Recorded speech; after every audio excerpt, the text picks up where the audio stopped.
Let me show you how you can make your own foaming hand soap for so much cheaper than you can buy at Bath & Body Works. We love using foaming hand soap in our house, but it just isn't in my budget to always be stocking up on Bath & Body Works soap. So I found a recipe online, and I've been doing this for years now. The original recipe called to use castile soap. This is what I found at Trader Joe's, and it was much more affordable than what I could find on Amazon. I've used Dr. Bronner's in the past, and castile soap is a multi-purpose concentrated soap. You can use it for shampoo, body wash, bath soap, bubble bath, household cleaner, and laundry cleaner. I am going to use it for hand soap.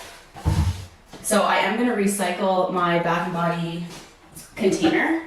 I was also able to find just a black foaming hand soap container at the dollar store.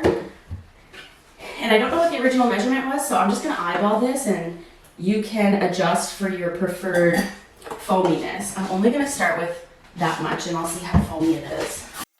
I was finding that castile soap was so expensive, and I didn't know if I was really ending up saving my money.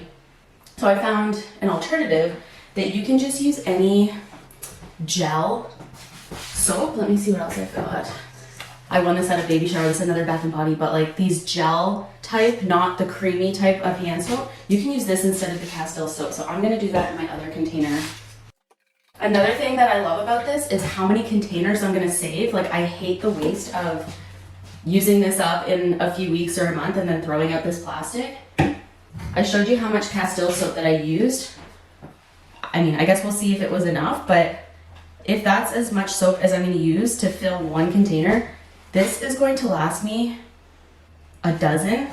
So that's gonna save me a dozen soap containers, which I hate. I hate the waste. I hate the storage that it takes up in my cupboard. So now I'm gonna try it with this gel soap. I'm just gonna give it a good shake. Okay, so I've got them all shaken up. This is the soap that I mixed with just a little bit of castile soap and some water. That is amazing. That is perfectly foamy. If you want it foamier, you can add more of the soap and less water. Next is just the regular gel hand soap that I used. I don't think I put enough soap. It's coming out a little bit wet, so I'm just gonna add some more of the gel soap so that it can get a little bit more frothy.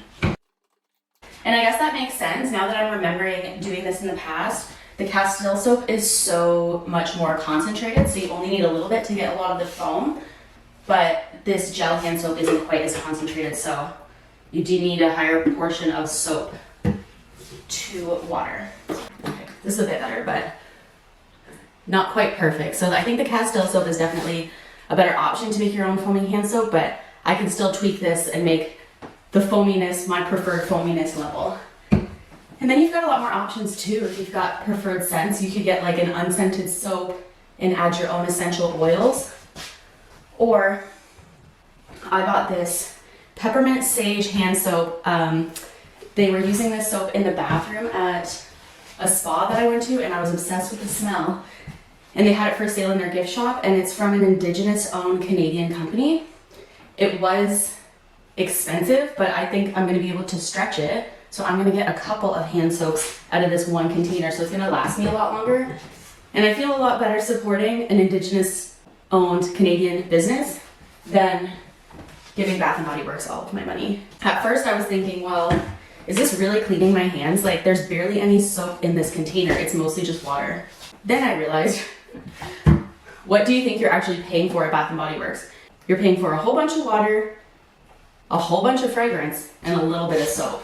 So I'm really glad that I'll be able to save a dozen plastic containers. I'm gonna save the space in my cupboard, and I think there's probably a lot better ingredients in here as well. So give this a try. Hopefully this will save you a little bit of money, and let me know how you make out, or maybe you're already making your own hand soap. But I really like doing this, so I'm glad that I've restocked my soap for the next month or so. Thank you so much for watching. I can link the Dr. Bronner soap that I've used in the past in the video description box.